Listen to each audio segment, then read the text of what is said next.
First of all, I want to thank Miss Crumpleman for asking me to record a video. I don't really know what I can add that you don't already know, but I will tell you that my optimism and my will to conquer any battle is really what has driven me through this new normal.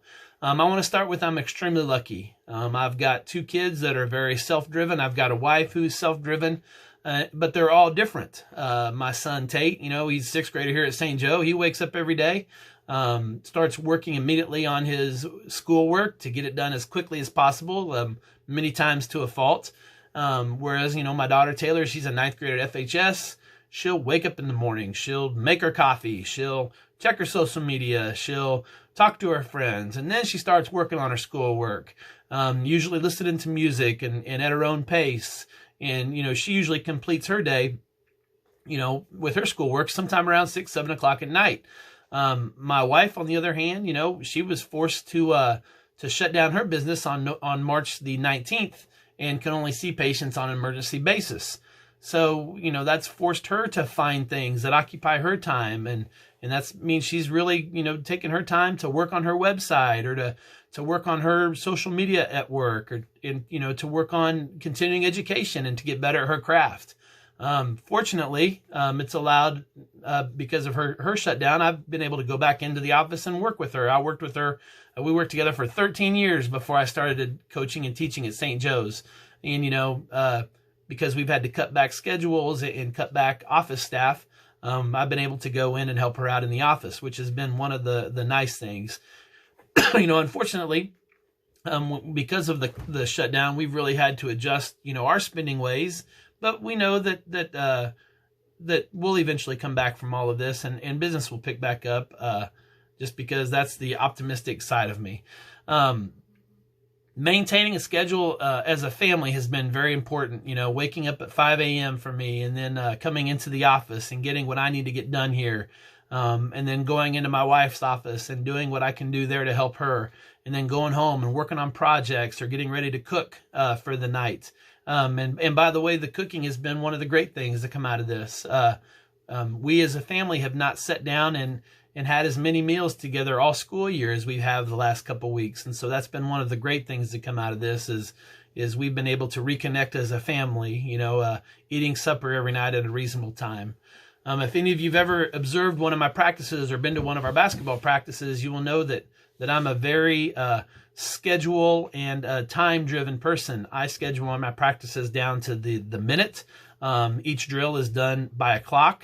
And when the clock hits 0, we're done with the drill, whether or not we've perfected the drill or not. The game of basketball is played by a clock. So I like to schedule my practices around a clock to get my athletes used to having a time frame in their mind. And all of my teams have goals. So, then they're all usually attainable goals. Because we have goals and we have goals that we want to meet, we're going to work harder than anybody we play against. And we're going to prepare harder than anyone we play against.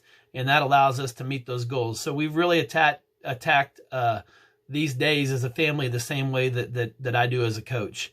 I'm not a very good fly by the seat of my pants kind of guy. When we go on vacation, I want to know before we leave, what vacation is going to consist of. I want to know what we're going to do from 6 a.m. in the morning until 9 p.m. every night. It's just the way that I am.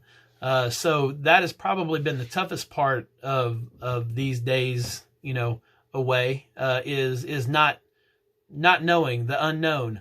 But, every day we wake up and we're making it through just fine.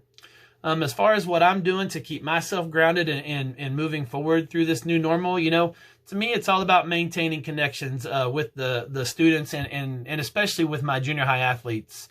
If that means hopping on in the morning to a classroom teacher's morning Zoom just to see faces and connect with kids, and, that's what we do. As specials teachers and as coaches, we work with all 300 kids in the school from pre-K 3 all the way up to 8th grade. So if we can get some sort of a normalcy with those kids, that's important to me.